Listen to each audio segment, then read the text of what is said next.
And the turmoil in KwaZulu-Natal. Our specialist political researcher, Ranesh Dwaj, is in our Durban studio, and he's hopefully going to give us a little bit of an explanation as to what's been going on. Ranesh, thank you very much for joining us here on the program, and welcome.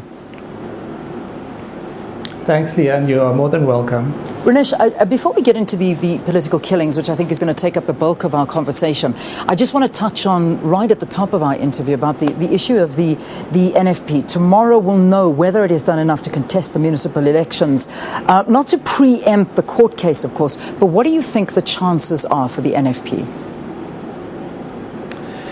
I think the case of the NFP is a very, very special one, and I don't think it should have happened, not in 2016 and not, over such a tense local government election.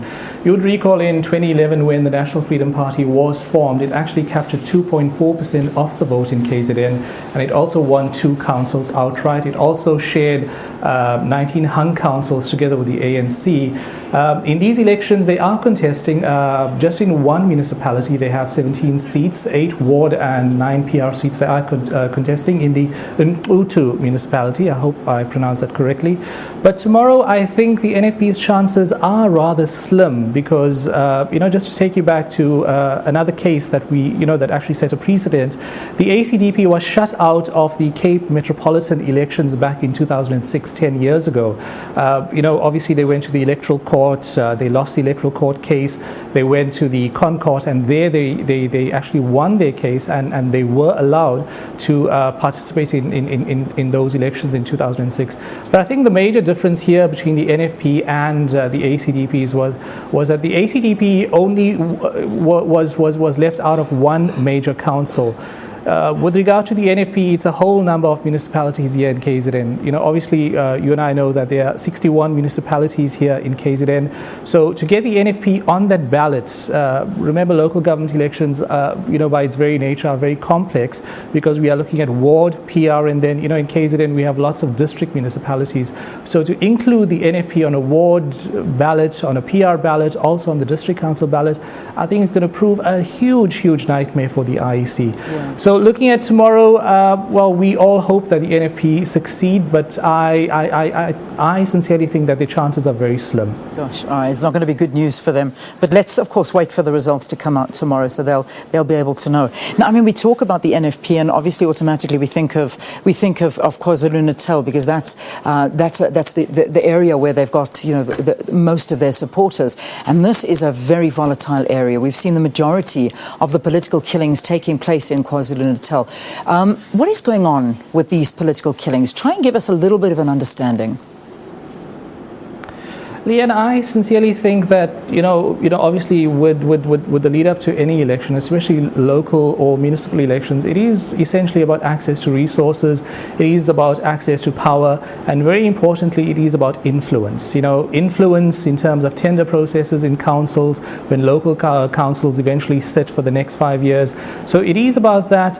And, if I have to look at the kind of salaries that these councillors actually take home, if you look at a full-time councillor, in South Africa's municipalities earn anything between 38,000 and 70,000 rand a month. So that's a huge, huge amount of money. Then you look at the part-time councillors, ward and PR councillors. Their salaries range anything between 195,000 to 416,000. And this excludes all the perks, the car allowances, the cell phone allowances, stipends, etc., etc. And then you look at people like the municipal managers, the mayors, they earn anything between 1 million to, 3 million, 3.4 million. So the fight for access to resources, the fight for access, to power, for influence, I think that's the underlying factor in, that's actually behind all of these killings, behind all of these attacks as well. Yeah, we are reading reports that a lot of these killings, or some of them at least, have actually been an inside job. And let's just talk about the killings within the ANC, that there's been allegations that they've actually hired taxi hitmen to kill some of the different candidates within the ANC. Now, talk to us about that, because this is it's quite a big allegation. No, it's a massive, massive allegation. And as you rightfully pointed out earlier, the Minister of Police addressed a media briefing yesterday, Minister Nathi Nhleko. And, obviously in KZN, they made an announcement of a commission of inquiry that's going to look into these political killings. If you look at the ANC alone, the ANC has lost 9 ward and PR councillor candidates, from January this year. One was quite recent in the Eastern Cape 2 days ago. So it's a huge headache for the ANC.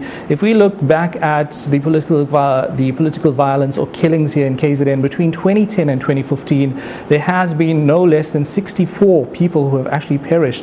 We've had people from the ANC, from the NFP, from the IFP, SACP, Agang SA, COPE as well, and there was an unknown person who came from a party. Well, nothing was established from which party he was.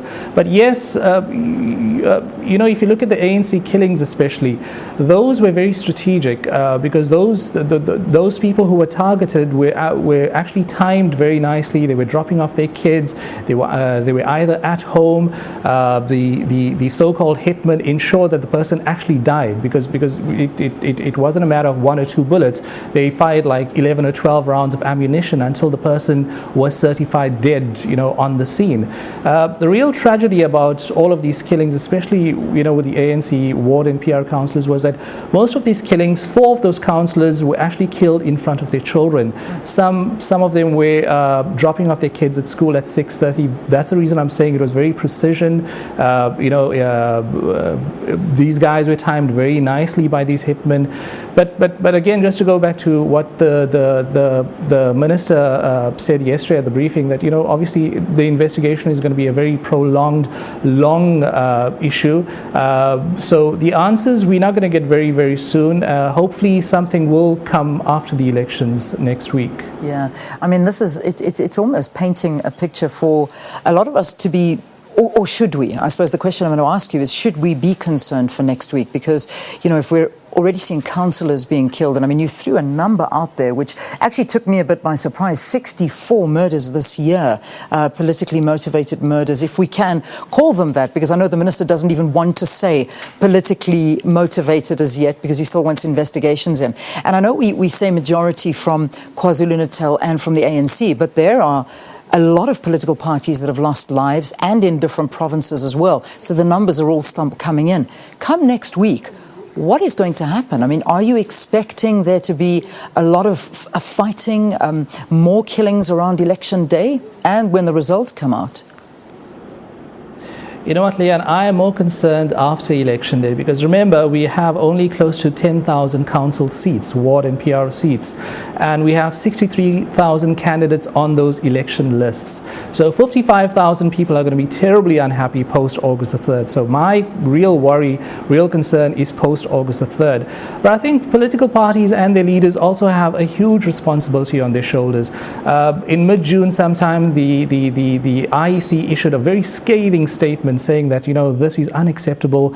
Leaders need to speak up. Their supporters, their members are ultimately responsible for what they say, for what they do, for any kind of action, whether it's a killing, whether it's, somebody aiming a water bottle towards a journalist at a rally or an event. Another very good example is these town hall debates that the SABC hosts, every week. If you look at the supporters of those parties, those supporters, when the representative of one political party is speaking, the supporters of one political party is kind of drowning the person from speaking, preventing the person from speaking. So that in itself is political intolerance, and leaders need to actually talk up and say, calm down, this is a democracy, we need to listen to what the other person has to say, because democracies actually flourish with with views from lots of different people, lots of different angles, lots of different political parties. Just this weekend, there was a horrible incident that the DA suffered. They went on a motorcade. I think they had 75 cars in that motorcade. Nothing has been proven, but there was a guy with a chainsaw, just standing on the road. The road was blocked with stones, and obviously no party took responsibility for that. The guy sliced off, one of the mirrors of the cars.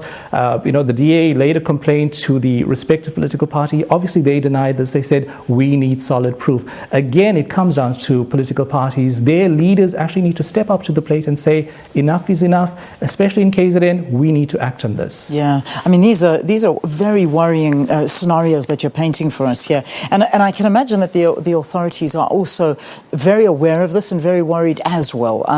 Because after all is said and done, the idea is to get back to normality. Because, whenever there is an election brewing, there always is trouble. But getting back to normality is what we do desperately need.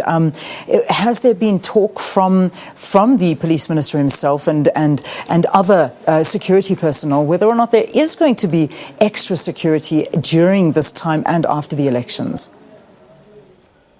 Again, Leanne, going back to what the police minister said during the briefing yesterday, obviously, this election is going to be very, very closely watched. Lots of people, lots of observers. We had the observers list from the IEC yesterday. We had a look. There's a whole range of observers that are going to be, watching these elections very closely. And obviously, at every voting station, we've got 22,612 voting stations for these elections. Each voting station will have police personnel. Each voting station is entitled to have 2 agents per political party at that station. But going back to, just back to the stats again, the police minister announced that 100,000 police officers are going to be deployed for these elections. 50,000 of those are going to be static, meaning that those people are not going to be moved anywhere. They're going to be based at those 22,612 voting stations. And then if we look at the risk scenarios that he painted yesterday, he says that 20,634 were low risk stations, 1,328 were medium risk, that's around 6%, and high risk we only have a small number, it's 650, or that equates to around 3%. So yes, these elections come next week. Everybody, even the international community, is going to be watching this with lots of concern. Yeah, let's leave it there. Thank you so much for talking to us this evening once again. Our political researcher, Ranesh Draj, is in our Durban studio. It's quite fascinating to actually read some of the numbers. I suppose fascinating is the wrong word, but when you take a total, guys, of the numbers of political killings there have been, and I quote what Ranesh has said, 64 in total people have been killed. These are 30 from the ANC. This is over a period of 2010 to from 2010. So 30 are from the ANC, 18 are from the IFP. The NFP, I beg your pardon, 12 are from the IFP. The SACP is 1, Gang SA 1, COPE 1. But this is not taking into account what's been happening this year as well. I mean, this year, look, I think KZN, I mean, Pietermaritzburg in particular, where I come from, I know there's about 3